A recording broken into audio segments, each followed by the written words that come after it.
Hey there YouTube, this is Burgersaur, and today I would like to show you my technique for PSA card grading. So there are a lot of good videos out there on YouTube. If you want to go ahead and search how to send your cards to PSA for grading.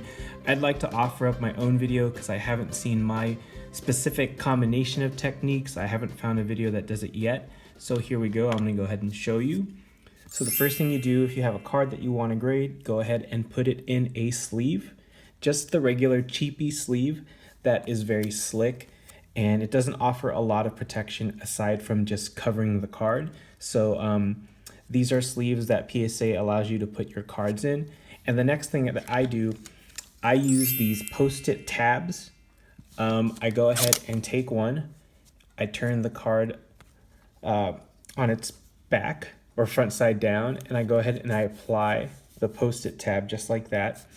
And so the goal is to put it in a card saver so that it's easy to pull out for the graders. So they're not gonna spend too much time taking the card out, that way they don't damage it. So the next step for me is I use these flat metal rulers. I found these on Amazon for a very cheap price a while back. And so they're very thin. Take them out of their little case there. They're super thin. They're almost as thin as a card, but they're made out of metal, so they're very rigid. And since they're metal, they're very slick as well. So this is what I do with a card saver, which is the case, I want to call it, that PSA recommends. This is a card saver 1 I got on Amazon. I got a pack of 200, I believe. So you see how thin it is.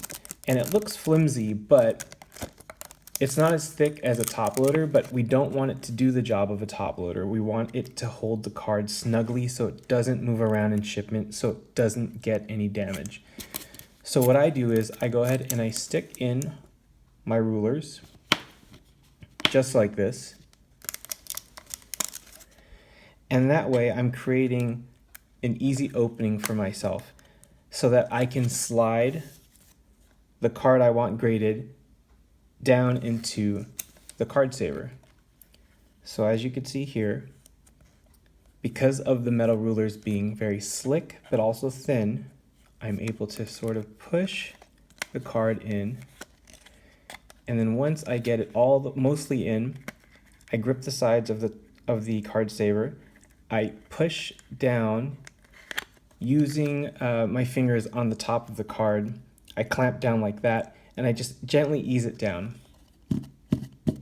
Tap it a couple times.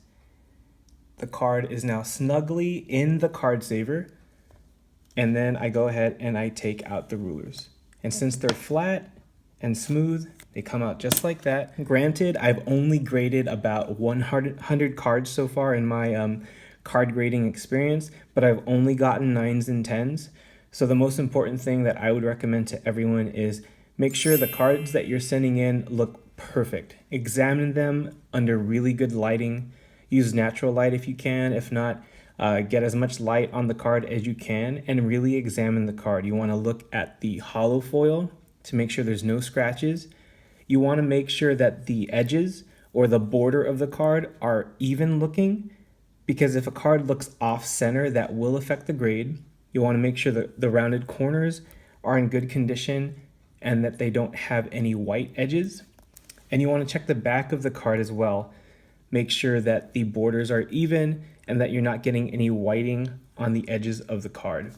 So the best thing you could do for yourself if you want high grades is to be a harsh judge on your own cards. Only send in the best cards. So that is how I get them into the card saver. And then I'm just going to give you an example. This is how easy it is to take the card out for them. Just like that. And so your goal is to get them the card you want graded as safe as you can, as snugly packed as you can. And that way when they get it, there's less chance for them to damage your card. I'd like to assume that PSA has professional card graders that will not mess up your cards. But let's just assume if you do not pack it in an easy way for them to take it out, you give them the chance to mess up your card. So that is part 1. I will show you in the next step how I package all of my cards together. Okay, so now that I have 25 cards, and I'm sending in 25 because with my membership, if I send in 25 cards minimum, I can grade them for $6 a piece. So that's what a stack of 25 cards in Card Savers looks like. The next step would be to get a piece of cardboard, and our goal is to cut out 2 pieces of cardboard slightly bigger than a top loader, and one's going to be on the bottom, one's going to be on top. We're going to make a card saver sandwich. So let me go ahead and cut this out, and let's see what it looks like when I'm done. So the easiest way for me to do it is I eyeball. I want it to be slightly bigger, so I'm going to put some edges, some border around, and I just mark where I'm going to cut my lines at, and then I just cut them out. And when I have one piece, I use that piece to show me how big my second piece will be.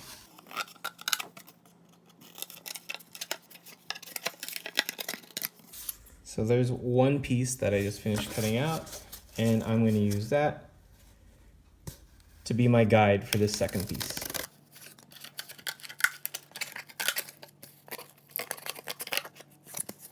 All right, so you want to make sure you're using really good cardboard, something that's not going to bend at all.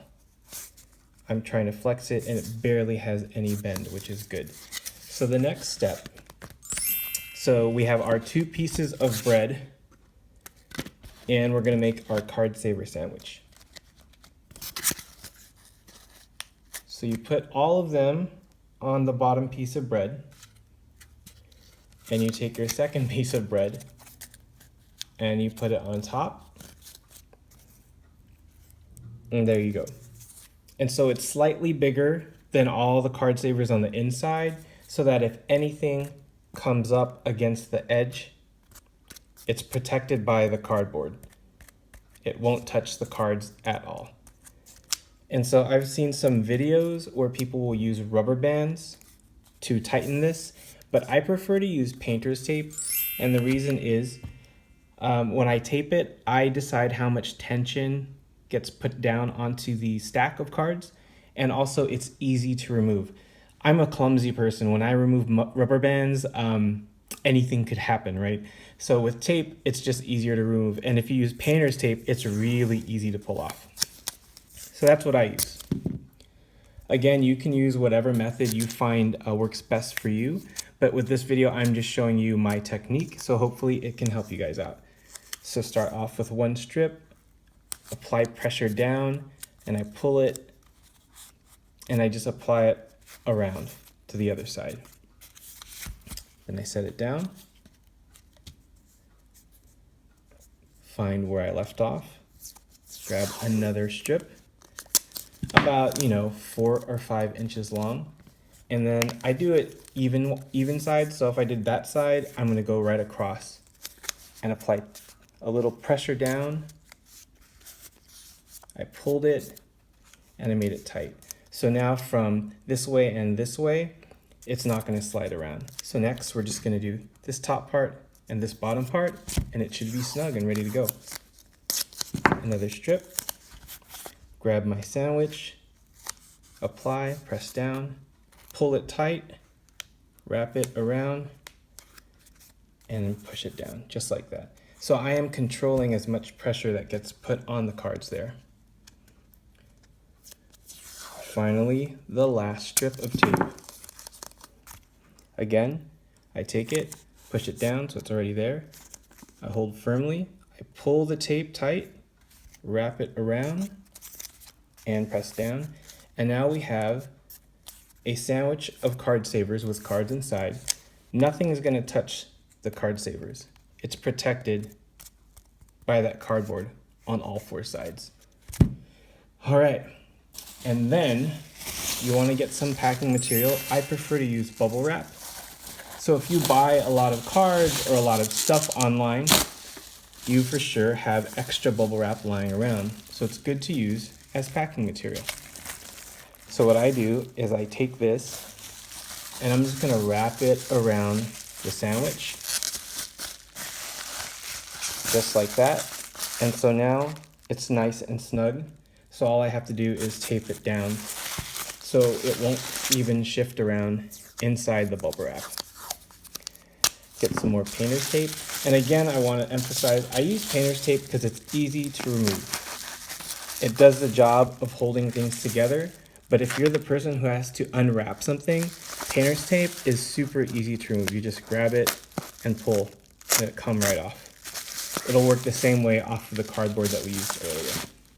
Finally, since this is going to be a small submission, small-ish, 25 cards, we're using this, let me show you, a Priority Mail flat rate small size box.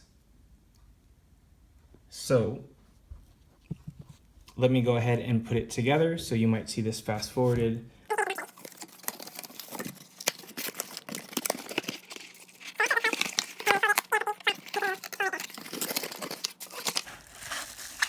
Here's our cards, put it in. I'm just gonna take in some paper, crumple it up, and put it in the loose space so that this does not move around at all.